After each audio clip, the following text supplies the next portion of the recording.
باذن الله النهارده ابو العربي هينام على بطنه باذن الله. يا رب يا رب اي حاجه.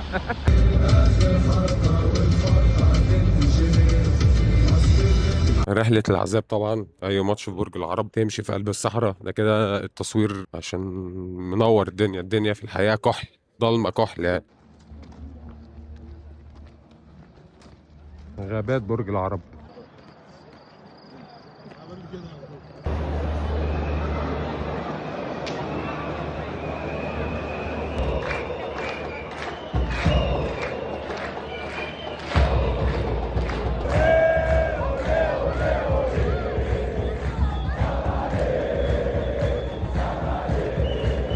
وصلنا المدرج بعد رحلة شقاء في غابات برج العرب. الاستاد تالتة تقريبا متقفلة.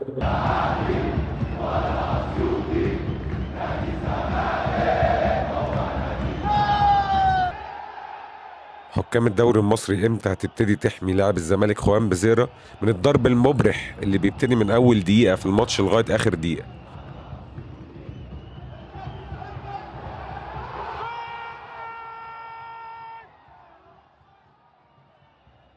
اول 10 دقايق الزمالك ضغط جامد على المصري، مش عايزه يطلع من تحت، اللعيبه مستعجله شويه بس مفيش مشكله، الزمالك واقف على رجليه. عبد الله السعيد عامل مجهود مش طبيعي، بس فكره فتوح وينج دي انا مش حاببها بصراحه. تفضيها نص الملعب او احمد ربيع تايه في نص الملعب بيغطي ورا فتوح وعبد الله اللي هم ما بيأدوش الادوار الدفاعيه باحسن شكل، بس عبد الله ما شاء الله ربنا يحميه يعني، ربنا يكملها بالستر ان شاء الله. الزمالك شكله حلو اول 10 دقايق.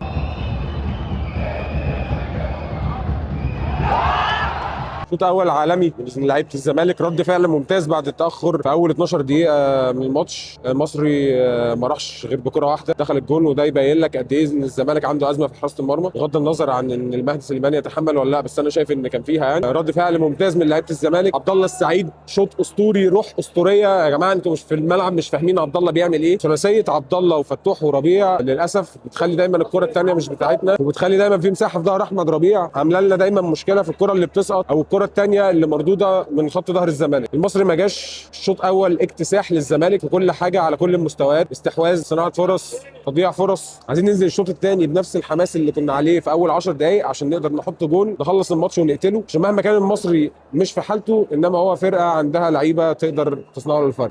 تعبان مش قادر والله. هي تيجي يا تاريخ. ايه الشوط ده؟ شوط مميت بنلعب حلو اول 10 دقائق، جون عكس اتجاه اللعب خالص. الحمد لله ربنا كرمنا، بس رد فعل كويس من اللعيبه بصراحه. رد فعل حلو قوي، رد فعل حلو قوي. يعني احنا اصلا نجيب جون من اول 10 دقائق، دي حقيقه. التريكات اللي بتتعمل في الاوت واللي في الكورنر في ضربه اللي جت اوفسايد في الاول دي حصل. يعني بنمشي الدنيا. وقبل الاوفسايد كان في واحده حسام عبد المجيد برضه اللي هي اتلعبت قوي. محتاجين الشوط الثاني تيجي نجيب الثالث نخلص على طول في البدري. يعني هتبقى صعبه. ايوه ماتشات صعبه قوي، نحط الثالث عشان نامن نفسنا، ومش هينفع نسيب الماتش رايح جاي. هم اصلا مش حلوين، هم من غير دغمهم مش شايفين، هم مش حلوين خالص. دي حقيقه. بالتوفيق هتيجي يا تاريخ يا رب. اول ربع ساعه من الشوط الثاني الزمالك للاسف ساب الكره للمصري تماما. عبد الله السعيد مش قادر يتحرك، عمل مجهود كبير قوي قوي في الشوط الاولاني. محتاجين نغير، محتاجين محمد ابراهيم ينزل مكان عمر جابر.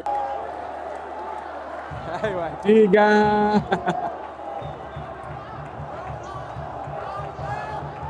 مدرسة الفن فتحت تاني يا جماعة، مدرسة الفن والهندسة. ناصر منسي كان اسمه ناصر منسي بقى اسمه ناصر بوشكاش يا كريم.